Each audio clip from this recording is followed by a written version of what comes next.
Assalamualaikum warahmatullahi wabarakatuh. Halo teman-teman, apa kabar semuanya? Semoga kita semua selalu dilindungi oleh Allah Subhanahu wa Ta'ala. Kembali lagi bersama saya Selvi Dwina Putri. Pada video sebelumnya saya sudah membahas tentang konsep dasar manajemen pendidikan. Selanjutnya saya akan membahas tentang tugas dan tanggung jawab manajemen pendidikan.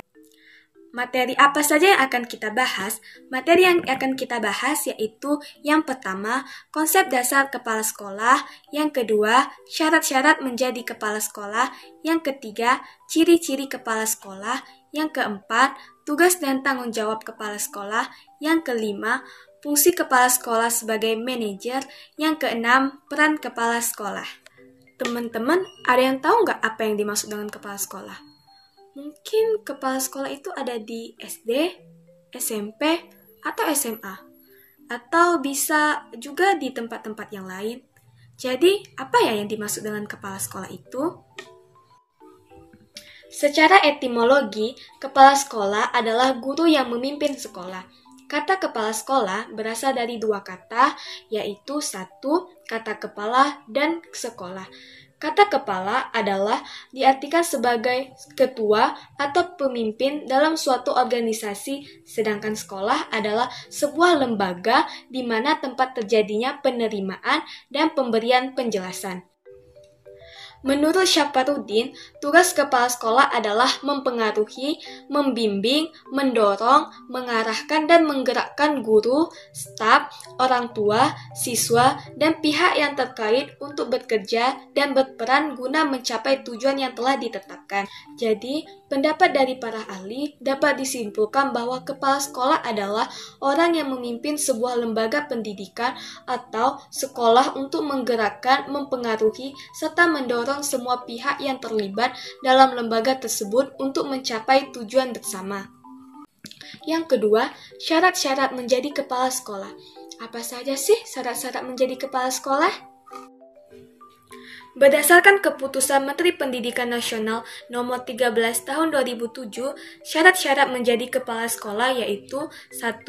Memiliki kualifikasi akademik sarjana atau diploma 4, kependidikan atau non-kependidikan pada perguruan tinggi yang terakreditasi B.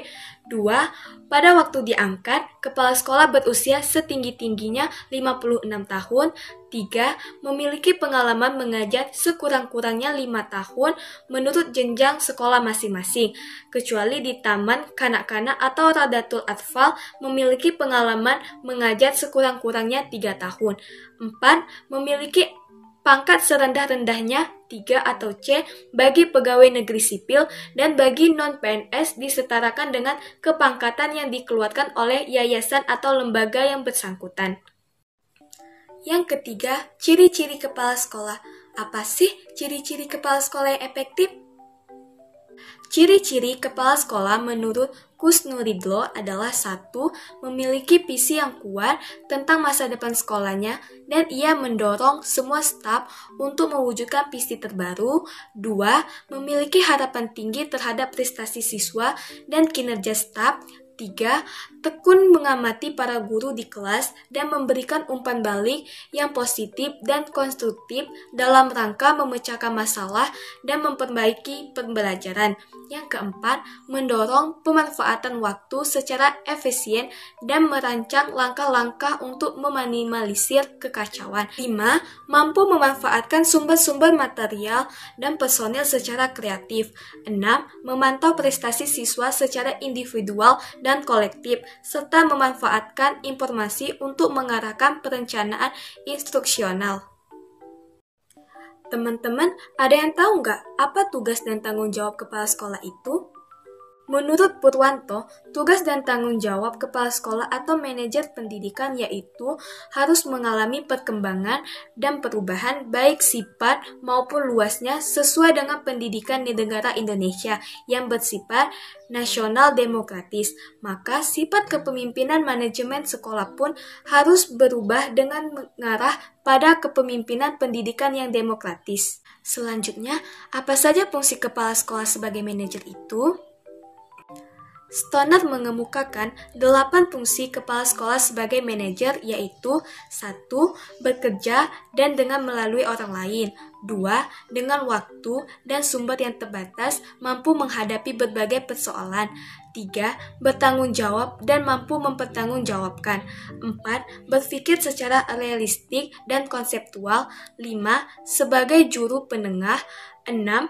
Adalah seorang politis. 7. Adalah seorang diplomat. 8. Mengambil keputusan yang sulit. Dan yang terakhir, peran kepala sekolah. Kira-kira apa ya peran kepala sekolah itu? Seorang kepala sekolah berperan sebagai administrator memiliki 10 peran, yaitu peran pribadi, kepala, pemimpin, penghubung, peran pengetahuan supervisi, penabur pengetahuan, juru bicara, peran dalam keputusan, wiraswastawan, dan pemecah waktu pengaktualisasian sumber daya dan perunding. Baiklah teman-teman, terima kasih atas perhatiannya. Semoga apa yang disampaikan bermanfaat untuk kita semua. Saya akhiri, wassalamualaikum warahmatullahi wabarakatuh.